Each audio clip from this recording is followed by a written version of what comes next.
The knowledge gap. Consider the latest terrorist attack or mass shooting. Do you have any direct knowledge beyond what you saw on a screen? If not, can you truly claim to know it happened? The assumption that a screen is a window to reality is the fundamental flaw in the thinking of every auto-believer. Believers don't doubt the reality of the event. They simply argue over the cause. The left blames gun culture. The right blames antidepressants. Both have their scapegoats, yet neither questions whether the event itself occurred. Without direct knowledge, nobody can honestly claim to be a knower. Watching the news will not lead to an informed public. All mass media builds upon previously canonized misinformation and operates within the worldview built upon this edifice. Mass mediation ensures society adheres to the same script, that we all exist in the same fictional universe. Non-skeptics comfortably believe the version of events they are shown without concern about gaps in their direct knowledge of what they accept as true. This blind spot is the loophole through which every influence operation and psyop gets an automatic pass. Believers versus believers. Believers, having outsourced their need to know, live in a world of incomplete or false explanations. They tend to react emotionally when those explanations are challenged because they inconveniently lack any information to replace them. Why would they lie, they naively ask. When one believes in the establishment's lies, denialism is the default posture toward challenges to the authority of their source. Most would rather deny they have a wrong answer than admit to having been tricked. As with small cults, large groups will exhibit confidence in retaining their position and will simply reject the new information. Ideas that can break down the integrity of a group are like mind viruses that attack the immune system of the superorganism. When the basis for its hive mind is undermined, it reacts defensively. They will shoot the messenger for the same reason an unvaccinated person will be unwelcome at a quarantined household. Every political faction, news corporation, religious denomination, or cult has the truth from its own perspective. The individual whose views conflict with the group must be converted or marginalized, silenced, and exiled. Until such individuals are quarantined and their harmful ideas are removed, the group's existence is threatened. Belief systems versus operating systems. The instant the screen became universally recognized as an authority, the world went into a shared consensus worldview. After all, nothing could be more objective than a camera recording reality, right? No. But that is the built-in assumption. There is a sense that the screen is a window, a perspective, especially so when it comes to new reporters. A reporter goes to a scene, talks to witnesses, records footage, and then assembles a story out of the gathered facts. Again, this process is only as biased as the news agency. Should we automatically be suspicious of all news reporting agencies? Yes. This doesn't mean the reporters are in on a conspiracy, but they will carry the worldview shared by their network. Worldview is also a point of view, and therefore you cannot consider any news reportage that comes from a fallacious worldview to be objective. You merely have to account for their perceptual bias, unconscious or not. Intentions should not be a consideration. Even the most well-intentioned mainstream journalist will report from atop an edifice of lies. To call something fake with no knowledge of how or why is the exact philosophical error made by those that consider everything real with no knowledge of how or why. What typifies most news consumers is the auto-belief.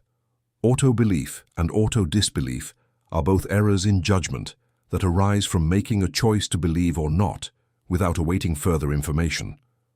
The mass media rushes news consumers to judgment, often aided by emotional appeals, because once a believer accepts a belief, they will fight to defend it. Auto-hoaxology could be considered an operating system rather than a belief system, because unlike belief systems, in which one is agreeing with a group who share the beliefs, it is a rejection of unvetted belief through a methodological approach to processing media which rejects the screen at face value as anything other than a claim that must be appropriately processed.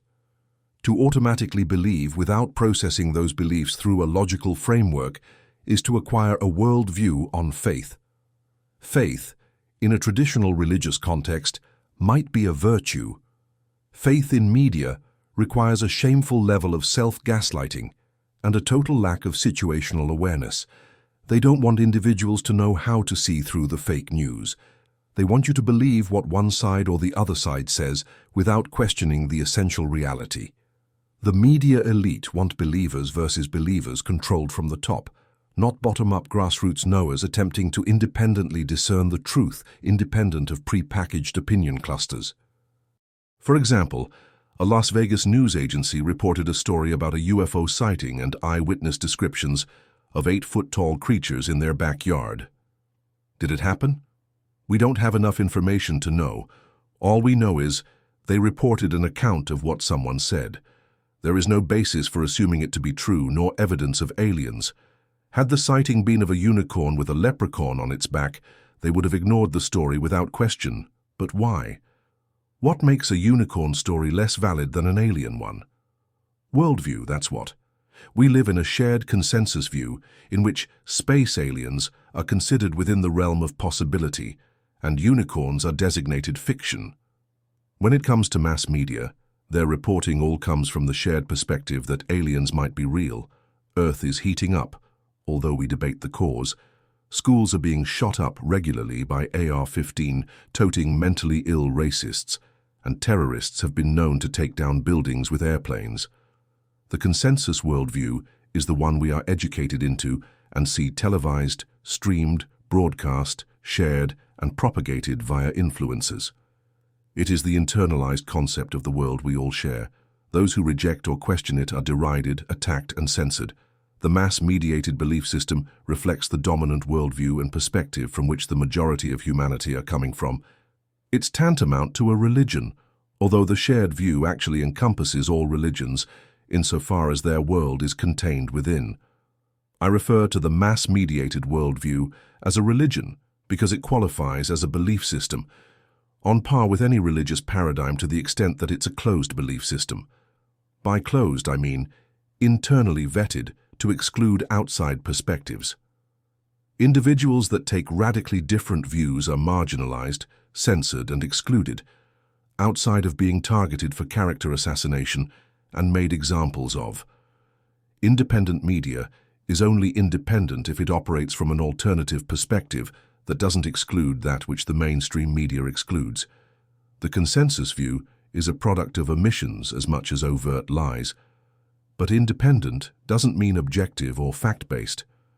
If they are sharing the consensus view, they cannot qualify as objectively reporting, but rather of proffering an alternative belief system.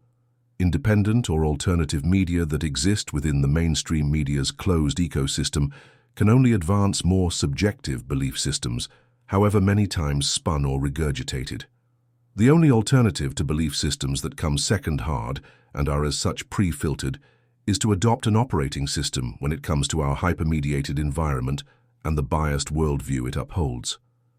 Assuming one chooses not to consciously support the power elite's mass mind control operation in progress, one must step outside of the Theatre of Psywar. This means recognizing the belief systems as such and proceeding to base one's worldview on what can be known.